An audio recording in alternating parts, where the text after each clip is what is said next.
Large swathes of Melbourne are this morning no-go zones after the nation's top health officials warned people should avoid travel to and from 6 council areas across the city. They're all considered new hotspots for coronavirus, following a steady rise in cases since some restrictions were eased. Nearly 20% of Victoria's population lives in the affected areas, which include Melbourne's densely populated north, northwest and southeast. In response, the state government's tightened its COVID-19 control measures, with tougher restrictions on gatherings coming back into force this morning. Stephanie Ferrier is in Melbourne for us. Yes, good morning, Lisa. Federal health authorities are really strongly discouraging people travelling to and from these 5 local government areas, those hotspots, as you say. They are Hume, Moreland and Darebin, Brimbank to the west, and Casey and Cardinia in Melbourne's southeast. Now, as you mentioned, these really do represent huge swathes of suburbia across Melbourne, accounting for some 1/5 of Victoria's population. And in the inner north, in places like Brunswick, you often see quite a lot of thriving cafe, restaurants and live music scene as well. So they'll definitely be really disappointed with this latest directive.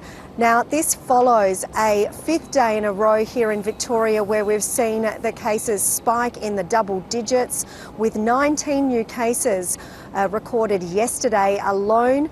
Now, this is really quite a significant increase in terms of the community transmissions as well. That's what health authorities are really worried about, and that's where health authorities haven't been able to pinpoint the exact cause of or source of the infection. That went up by 10 cases yesterday, which is quite significant. So what that has prompted the state government to do is introduce a swathe of restrictions. We saw cafes and restaurants hoping to welcome back up to 50 guests, but now that will remain at the limit of 20. That will be the same limit for cinemas and theatres as well as gyms. And they're also reducing the number of people that you can have in your house here in Victoria down from 20 to 5 guests apart from your own household. Outdoor gatherings will also be reduced from 20 people to 10 people. And the Premier, Daniel Andrews, has also said that anybody who can work from home must continue to work from home, not just for the rest of June, but now for all of July as well. Thanks, Steph. Let's bring in the ABC's Norman Swan. Norman, great to see you. So is this pretty much inevitable in your view? Well, I don't think so. I mean, I was hoping not. Victoria has always really been difficult. If you take the 14-day rolling average in Victoria versus New South Wales, Victoria's had 3 times the number of cases.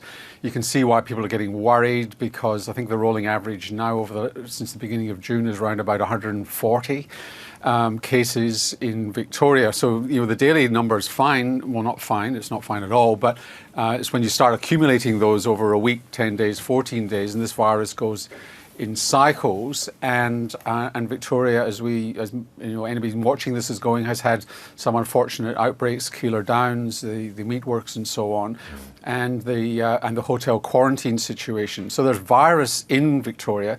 It is circulating, and it is a worry.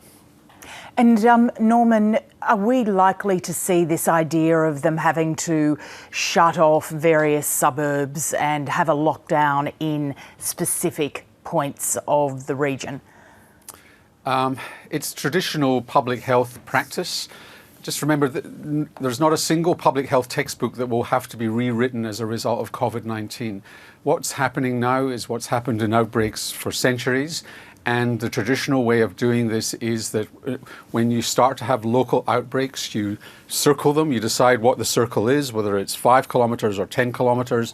And as you've just shown, there are some local government areas in Melbourne which are really very large, but you draw a circle around them and then you focus on there with intense tracing, intense testing, contact tracing, and indeed restrictions on travel, and hope that you can stop it spreading, ring fencing. The problem with a modern city as opposed to a medieval city is people travel much larger distances, and it's not as easy as that to confine it, but it is the traditional way of dealing with it. The wearing of masks came firmly back into the conversation in Victoria over the weekend. The state government isn't ruling out making masks mandatory in public, but there was some pushback from the federal and state health committee charged with giving advice to governments. Yeah, I don't understand what the reservation is. The World Health Organization's recommendations on masks are fairly clear, and it's true, they're related to how much coronavirus you've got in a community as what you would recommend. But the bottom line with this, well, let me just step back a little bit. The problem here is that you've got family clusters. This needs a cluster to take off.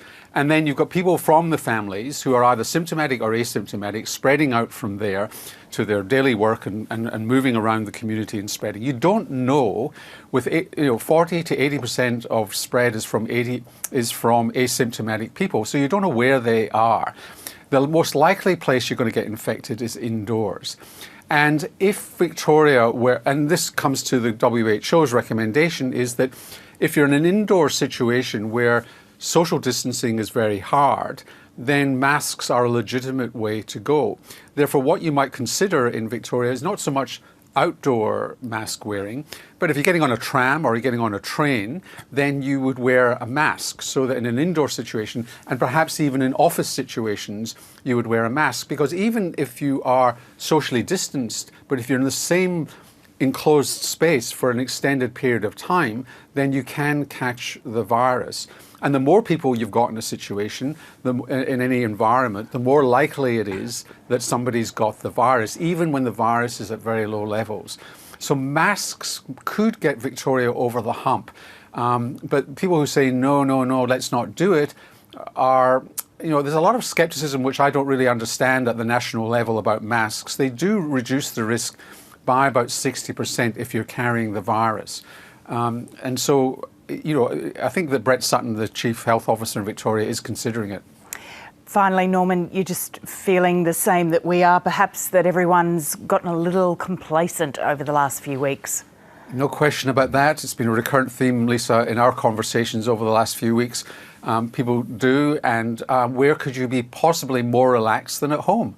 If you can't relax at home, where can you relax? And what this has shown is that home is actually one of the most dangerous places for this virus. Absolutely. Hey, Norman, always great getting your expertise on this. Thanks so much for joining us. You're welcome, Michael and Lisa.